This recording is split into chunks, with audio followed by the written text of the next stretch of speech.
Hello दोस्तों, आपका फिर से स्वागत है हमारे नए वीडियो में। तो आज हम डिस्कस करेंगे कार की हेडलाइट्स के बारे में।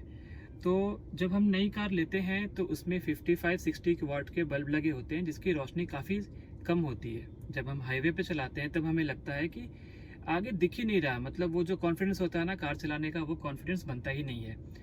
तो लोग अक्सर क्या करते हैं कि उसमें उसको अपग्रेड कर देते हैं कम बजट में 90-100 बल्ब में या 100-130 बल्ब में। उससे होता क्या है कि ब्राइटनेस तो आपकी अच्छी हो जाती है, लेकिन उसके बहुत सारे नुकसान हैं दोस्तों। तो इस वीडियो में मैं आपको बताऊंगा कि अपनी हेडलाइट को ज़्यादा वाटेज में अगर आप अपग्रेड करते हैं तो आपको किन किन परेशानियों का सामना करना पड़ सकता है। अगर आप डायरेक्टली हाई वाटेज के बल्ब लगाएंगे तो आपकी कार की वायरिंग जल सकती है, इसीलिए उसे बाईपास करने के लिए हम वायरिंग किट को यूज़ करते हैं और एक रिले को यूज़ करते हैं जो हमें मार्केट में करीब 800-900 रुपये का आता है। और अगर आप 100-130 के बल्ब लगाते हैं तो समझिए कि 150 रुपये का एक बल्ब हुआ तो 300 रुपये। तो मोटा मोटी आप मान करके चलिए कि 1200-1300 रुपये में आपकी हेडलाइट अपग्रेड हो जाती है। आपकी हेडलाइट तो अपग्रेड हो गई, लेकिन वो साथ साथ बहुत सारी परेशानियों को भी लेकर के आती है। इस वीडियो में मैं आपको कुछ पॉइंट्स बताऊंगा जिसको आपको कंसिडर करना है कि क्या हेडलाइट को अपग्रेड करना आपके लिए इन सारे परेशानियों से बड़ा है या ज़्यादा इम्पोर्टेंट है।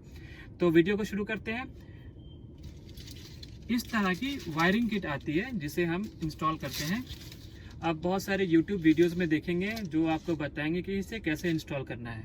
मैंने भी अपनी कार में इंस्टॉल किया था और मुझे जो जो परेशानियों के सामना करना पड़ा, उन परेशानियों को मैं इस वीडियो में मेंशन करता हूं और आपके साथ वो एक्सपीरियंस शेयर करता हूं, ताकि फ्यूचर में अगर आप ये चीज़ करते हैं या आप ऑलरेडी कर रहे हैं तो आपको उन सारी दिक्कतों का सामना ना करना पड़े।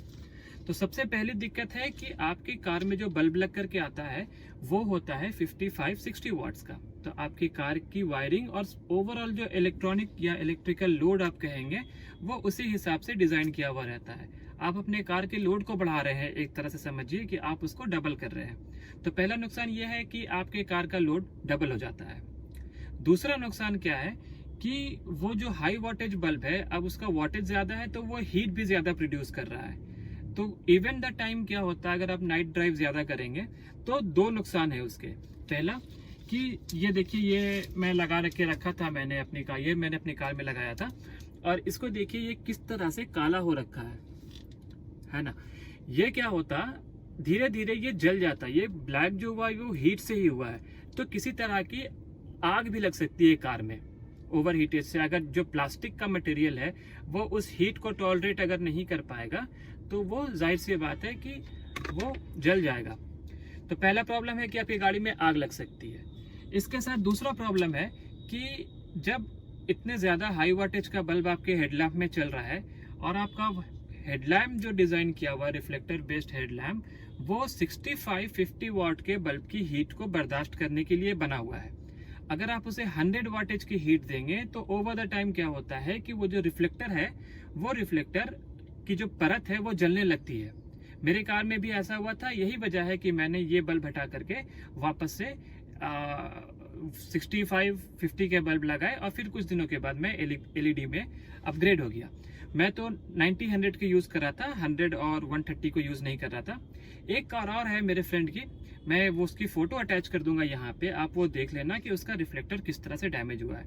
तीसरा है आपके हेडलैम्प का जो सामने का प्लास्टिक मटेरियल है, वो भी जो ज़्यादा हीट होती है वो हीट को एब्जॉर्ब करते करते, बर्दाश्त करते करते वो भी डिटोरिएट हो जाता है। चिपिंग की प्रॉब्लम होगी, डल हो जाएगा, है ना।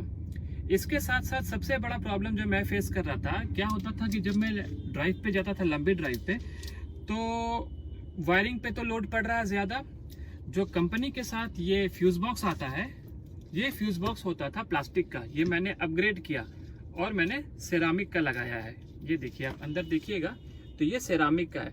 तो जब ये प्लास्टिक का हुआ करता था ना तो ये पिघल जाता था और ये फ्यूज़ उस हीट के कारण ये पिघला और उसने फ्यूज़ को भी डैमेज कर दिया।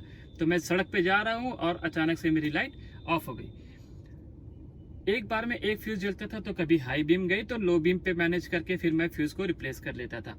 तो ये है एक बहुत इंपॉर्टेंट आप कहिएगा पॉइंट कि अगर आप फैमिली के साथ किसी ऐसे जगह पर जा रहे हैं जो कि बिल्कुल सुनसान है और अगर दोनों फ्यूज़ जल जाए तो फिर आप मुसीबत में पड़ सकते हैं। तो इसीलिए मैं इसे कभी रिकमेंड नहीं करूँगा कि आप इसको लगाइए। मैंने ये लगाया और मैंने इसका खामियाजा भुगता है। अच्छा, एक चीज़ और है कि जब इसे इंस्टॉल करते हैं ना, तो आपके हेडलाइट के पीछे एक डस्ट कैप होता है। अगर आप हुंडई की कार चलाते हैं तो हुंडई की कार में एक प्रॉपर डस्ट कैप होता है जो वो हेडलाइट की पूरी असेंबली को कवर कर लेता है। अगर आप मारुति ऑल्टो वगैरह देख रहे हैं तो मारुति ऑल्टो में एक रबर के जैसा कुछ होता है पीछे में, तो उसको आपको काटने की ज़रूरत नहीं पड़ती है। पर अगर आप मैंने अपनी कार में देखा है, मैं हुंडई इओन चलाता हूँ, i10 में भी वही है, i20 में वही है, वर्ना में वही है।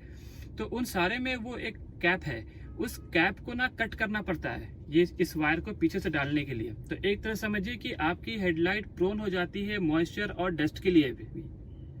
धीरे धीरे ओवर द टाइम अंदर मॉइस्चर एक्यूमुलेट होगा, वो फंगस लगा सकता है या आपके रिफ्लेक्टर की फिल्म को डैमेज कर सकता है, डस्ट आ सकता है अंदर और आपकी हेडलाइट गंदी हो सकती है। तो ये सारे कुछ पॉइंट्स थे दोस्तों जो मैंने फेस किया 100 और 130 के या 90 और 100 के बल्ब लगा करके। तो उम्मीद करता हूँ ये वीडियो आपको हेल्प करेगा और आप अपने साथ वो गलतियाँ या अपनी कार के साथ वो गलतियाँ नहीं करेंगे जो मैंने की, और आप एक अच्छे अपग्रेड की तरफ जाएंगे जो कि LED है। वो कम वाटेज भी यूज़ करेगा या उतना ही वाटेज यूज़ करेगा जितना आपकी कार के एग्जिस्टिंग 55-60 बल्ब यूज़ कर रहे हैं। हीट भी प्रोड्यूस नहीं करेगा और इस तरह से आपकी हेडलाइट को डैमेज भी नहीं करेगा। तो उम्मीद करता हूँ आपको ये वीडियो पसंद आया है। अगर आप दोस्तों चैनल पे नए हैं तो प्लीज़ इस चैनल को सब्सक्राइब कीजिए, इस वीडियो को लाइक कीजिए, और अगर आपके मन में कोई सवाल है तो आप प्लीज़ कमेंट बॉक्स में लिखिए। मैं कोशिश करूँगा आपके सवालों के जवाब देने का। मिलते हैं अगले वीडियो में दोस्तों, टेक केयर।